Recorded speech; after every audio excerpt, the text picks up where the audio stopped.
اسی لیے اللہ نے کہا ولا تسرفوا، فضول خرچی مت کرو. فضول خرچی اللہ کو کیا ہے بھائی؟ پسند نہیں ہے. اور اس کے بعد میں آگے ہم آتے ہیں سواری کے اوپر. سواری جو ہے حضور کے زمانے میں گھوڑے، خچر، اونٹ یہ سواریاں ہوتی تھی. ہمارے حضور کے پاس سواری کی ہر قسم موجود تھی. آپ کے پاس میں گھوڑا بھی تھا، خچر بھی تھا، اونٹنیاں بھی تھی اور گدھا بھی تھا آپ کے پاس. وہ زمانے کی جو سواریاں ہوتی تھی. آج ہمارے زمانے کی جو سواریاں ہیں، موٹر سائیکل ہے، سائیکل ہے، کار ہے. اگر ہماری استطاعت ہے ہم اپنی سہولت کے لیے موٹر سائیکل رکھنا ہے وہ رکھ سکتے، کار لینا ہے کار لے سکتے. جو گاڑی ہم استعمال کرنا ہے ہمارے شریعت میں ناجائز ہے کیا بھائی؟ بالکل جائز ہے. حرام کیا ہے؟ حرام ہمارے شریعت میں یہ ہے کہ کوئی آدمی دکھاوے کے لیے، کوئی آدمی فخر کے لیے، کوئی آدمی گھمنڈ کے لیے گاڑی خریدے تاکہ محلے والوں پر امپریشن جھاڑے، تاکہ رشتہ داروں پر امپریشن جھاڑے، تاکہ برادری والوں کو بتائے کہ میں کسی سے کم نہیں ہوں. اپنا گھمنڈ بتانے کے لیے اگر کوئی گاڑی لیتا ہے یا اپنا فخر دکھانے کے لیے، اپنا امپریشن جھاڑنے کے لیے کوئی گاڑیوں میں فضول خرچی کرتا ہے، یہ ہمارے شریعت کے اندر ناجائز ہے. اور آگے کی آیت میں کہا قل من حرم زینت اللہ، اللہ نے جو چیزوں کو تمہارے لیے حلال کر دیا اس کو اپنے لیے حرام مت کرو. اس کو اپنے لیے کیا نہیں کریں گے بھائی؟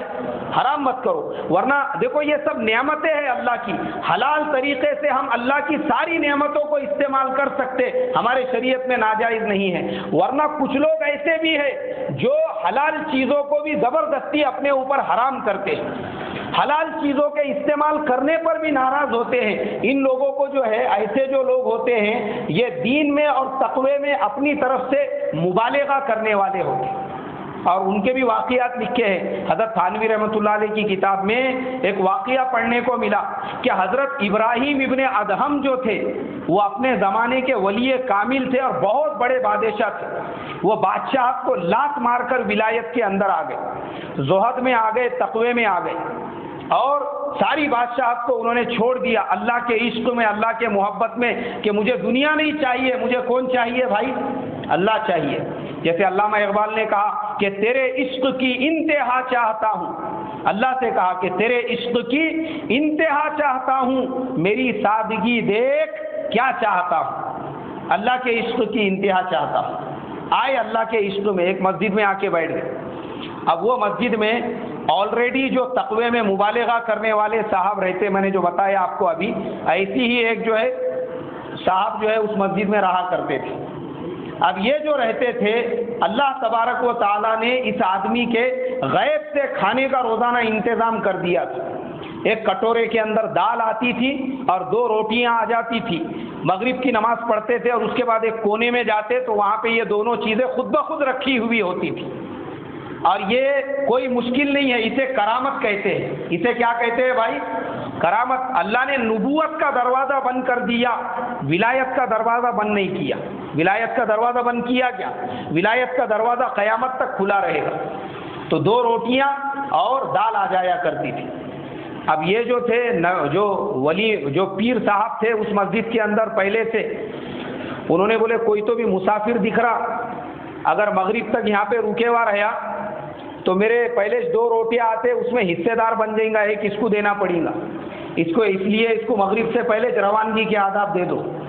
تو وہ حضرت ابراہیم ابن ادہم کے پاس گئے اور جا کر کہنے لگے بولے یہ مسجد میں رکنے کی اجازت نہیں ہے، عصر کی نماز ہو گئی نا، چلو ابھی نکل جاؤ بولے یہاں سے.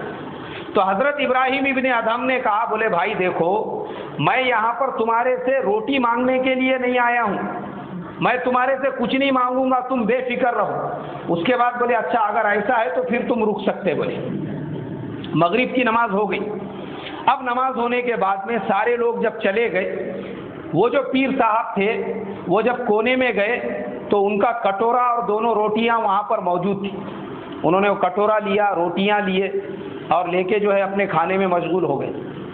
اب جب ادھر منہ کر کے جب وہ کھانے لگے تو ان کو پیچھے سے بھی کھانے کی آواز آنے لگی. انہوں نے جب پیچھے پلٹ کر دیکھا تو ابراہیم ابن ادہم کے سامنے ایک دسترخوان بچھا ہوا تھا جس میں ایک کٹورے میں جو ہے سالن تھا، ایک میں حلوہ تھا، روٹیاں بھی تھی، تلا ہوا بھنا ہوا گوشت بھی تھا، پھل بھی تھے، فروٹ بھی تھے، شربت بھی تھے، اور وہ شاہی دسترخوان کے اوپر کھانا کھا رہے تھے۔ اب وہ جو پرانے پیر صاحب تھے کئی سالوں سے جن کا اس مسجد پر قبضہ تھا، اور ان کے لیے روزانہ جو ہے کٹورا بھر کے دال اور 2 روٹیاں آتی تھیں، ان کے دل میں خیال پیدا ہوا۔ اب اللہ تعالیٰ سے شکایت کی اور کہنے لگے کہ اے اللہ، ہم تو تیرے پرانے عاشق ہیں، سب کچھ تیرے واسطے چھوڑ کے مسجد میں پڑے ہوئے ہیں، اور ہمارا یہ اکرام تیرے نزدیک، یہ اسٹینڈرڈ، یہ گریڈ ہمارا کہ ہمارے واسطے خالی کٹورا بھر کے دال اور 2 روٹیاں، اور اس کو جمعہ دن نہیں ہو رہے، ابھی ولایت کے اندر آ کے جمعہ 8 دن بھی نہیں ہو رہے، اس کے لیے شاہی دسترخوان۔ اللہ تبارک و تعالیٰ کی طرف سے غیب سے آواز آئی، اور یاد رکھو اللہ کی طرف سے آواز آتی ہے، اور وہ آواز ان کو سنائی دیتی ہے جن کے کان اس لیول کے ہوتے ہیں۔ جن کے کان کس لیول کے ہوتے ہیں بھائی؟ اس لیول کے، ہر آدمی کو نہیں سنائی دیتی۔ آواز آئی ان کو غیب سے، الہام ہوا اللہ کی طرف سے، بولے دیکھ تیرے اور ان کے درمیان کا فرق دیکھ، تو کون ہے؟ تو گھاس کھود کے بیچا کیا کرتا تھا، گھاس کھودتا تھا، بیچتا تھا، اور وہ گھاس کھودنا چھوڑ کے ولایت میں آیا، ہمارے عشق میں محبت میں آیا، تو تجھے پھکٹ میں دال بھر کے کٹورا بھر کے دال اور 2 روٹیاں مل رہی ہے۔ اس کا مقام دیکھ، وہ بادشاہ کی کرسی پر تھا۔ کس کے کرسی پر تھا بھائی؟ ہاں، یہ جو کھا رہا ہے اس سے بڑی بڑی نعمتیں اس کے پاس میں تھی، لیکن ہمارے عشق میں، ہمارے محبت میں سب کو لات مار کے وہ ہمارے راستے میں آ گیا۔ تیرے کو اگر یہ کٹورا بھر کے دال اور 2 روٹیاں پٹتے ہوں گے تو ٹھیک، نہیں تو تیرا کھرپا فلانے جھاڑ کے نیچے رکھے ہوا ہے، ابھی بھی تو یہ چھوڑ کے وہ اپنے ہاتھ میں لے کے کھرپنے کے کام میں لگ سکتا ہے۔ لیکن ہمارے سامنے جو ہے تیرے ناز اور نخرے نہیں چلیں گے۔ کیوں؟ اس لیے کہ تو جو آیا، کیا چھوڑ کر آیا بھائی؟ گھاس کا دھندا چھوڑ کے ولایت میں آیا، اور وہ جو ولایت کی لائن میں آئے کسے چھوڑ کر آئے؟ بادشاہت کو چھوڑ کر آئے۔ تو ایسے جو غلو کرنے والے ہوتے ہیں ہمارے زمانے میں بھی بہت سارے ہوتے ہیں، تو ان کے بارے میں اللہ نے فرمایا قل من حرم زینت اللہ، اے محمد صلی اللہ علیہ وسلم لوگوں سے یہ کہو کہ جن چیزوں کو ہم نے تمہارے لیے حلال کر دیا ان چیزوں کو اپنے اوپر کیا مت کرو؟ حرام مت کرو۔ اللہ کی تمام نعمتوں کا استعمال کرو، لیکن حلال طریقے سے اور اللہ کا شکر ادا کرتے ہوئے کریں گے بھائی سبھی انشاءاللہ۔ اللہ مجھے آپ کو کہنے سے سننے سے زیادہ عمل کی توفیق عطا فرمائے۔ سبحان اللہ و بحمدہ، سبحانک اللہم و بحمدک، نشہد ان لا الہ الا انت، نستغفرک و نتوب الیک۔ سبحان ربک رب